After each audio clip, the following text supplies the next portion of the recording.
այսպես բանի վիլկայի մասին եք խոսում, որ 300,000-ից 3 միլիոն բան, հիմա վկայակոչում եք մի հատ անորոշ ձևակերպում, ասում եք չափանիշ։ Պարզը պիտի գրածներ խախտում, հոչեր գրածնելու քաղաքական դրդապատճառներով կբռնենք, կգլխատենք, սենց կանենք, կնես կանենք։ Այսինքն այդ ձեր ձևակերպման մեջ չափանիշ չկա։ Հետո բնական է, որ պիտի կառավարությունը դիմի։ Հիմա հաջորդ հարցը, օրինակ, ինչ կատարողական ունի, ասենք, հեծը ըստ գործունեության հիմնական ցուցանիշների, որ հիմա դուք, ասենք, դրանից դրդված բերել եք, այսինքն որ ցուցանիշներն է, որ վերլուծությունն է, որ ասենք գնահատվել է բացասական ու դուք բերել եք կոնկրետ էլի գետնի վրա, ասենք, բան նորմատիվներն է կորուստների, թե ներդրումները չի կատարել, թե ինչ չի արել, էլի, բացի այն հայտարարությունից, որը քաղաքական է, բոլորս գիտենք եւ չի տեղավորվում ձեր նախագծի մեջ։ Հաջորդը էլեկտրաէներգիայի վթարային անջատումների մեջ, օրինակ, որ մասնա հեծինը, այսինքն կա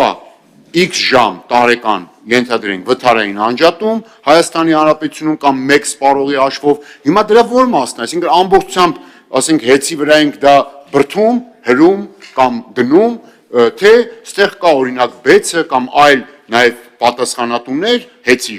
դաշտից դուրս, որ ասենք բերել են դրան օբյեկտիվորեն եւ ստեղ վերջին հարցը 4.7 դրամ, որ թանկացել է։ Դուք եք բերել նախագիծը, ես ինչ անեմ, հիմա ձեզ եմ հարցնում, դուք եք հիմնական զեկուցողը։ 4.7 դրամ թանկացման մեջ, օրինակ, հեծի մասնաբաժինը ո՞րն է եղել, այսինքն օրինակ այդ 4.7 դրամի թանկացման տարբեր գործոններ ու պատճառներ կան, որ շատ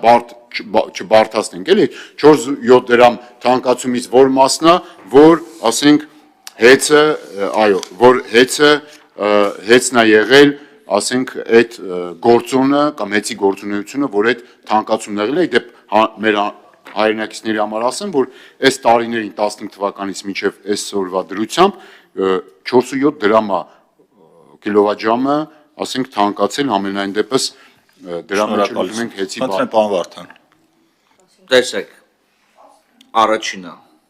որպեսզի պարզենք ինչա տեղի ունեցել, ինչ իրավիճակ ասում եք, մենք երեք քննարկումների ժամանակ դուք գնահատել եք 23-ը, 24-ը, 25-ը, նորմալ է եղել, հա, նորմալ է, թղթերով նորմալ է, շատ դեպքերում լինում։ Բայց կներեք, ես ավարտեմ եմ, թղթերով նորմալ է լինում, բայց իրականում, այսինքն իրական աուդիտի, իրական ստուգման հնարավորությունը պետք է ոչ թե պարզես թղթի վրա սարքը կա թե չէ, բայց ֆիզիկապես գետնի վրա այդ սարքը տեղադրված է թե չէ, ֆիզիկապես պատրաստ է թե չէ, ֆիզիկապես հնարավորություն ունենք ապահովենք էսի թե չէ։ Հիմա ասում եք, այդտեղ 4.7 դրամ բարձրացել, այդտեղ բացարձակապես հետ կապ չունի։ Շատ բարի, հետ կապ չունեն այս 4.7 դրամի բարձրացման հետ, վարույթը կամփոփվի։ Խնդիրը հետևյալի մեջ այն ձեր բոլոր բարձրացած հարցերը հնարավոր է բարձել վարույթի շրջանակներում։ Վարույթը հարուցվում է հանրայցառություններ կարգավորող մարմնի կողմից, նախագահի կողմից վարույթը իրականացում է Դե ուրիշ բան ասեմ, պարոն Ավետիսյան, բայց 30 տարի ինչ եկար է, պարոն Ավետիսյան, 1980, 30 տարի ինչ եկար, այդ լավ քննարկում չի։ Հիմա ասում եմ կոնկրետ կա խնդիր, այդ կոնկրետ խնդրի մասին խոսում ենք։ Ես ձեզ ասում եմ ևս մեկ անգամ, որպեսզի պարզել, եղել է խախտում չի եղել, պետք է ժամանակավոր կառավարիչ պետք է նախաձեռնվի վարույթի շրջանակներում պետք է իրականացվեն գործողություններ։ Ինչ վերաբերում է հեծի դերակատարությունը գնի բարձրացման մեջ մեծ է, փոքր է եւ այլն, ես հիմա չեմ կարող այս փուլում որևիցե դատողություն անել, դուք էլ չեք կարող։ Քանի դեռ չունեք վերջնական, հա, աուդիտային տվյալներ այդ գնագոյացման այս հատվածի վերաբերյալ։ Շնորհակալություն։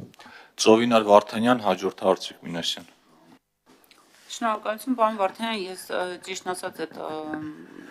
լրացումներից եմ ուզում հարց տալ, երբ ասում եք, որ պետրեգիստրում որ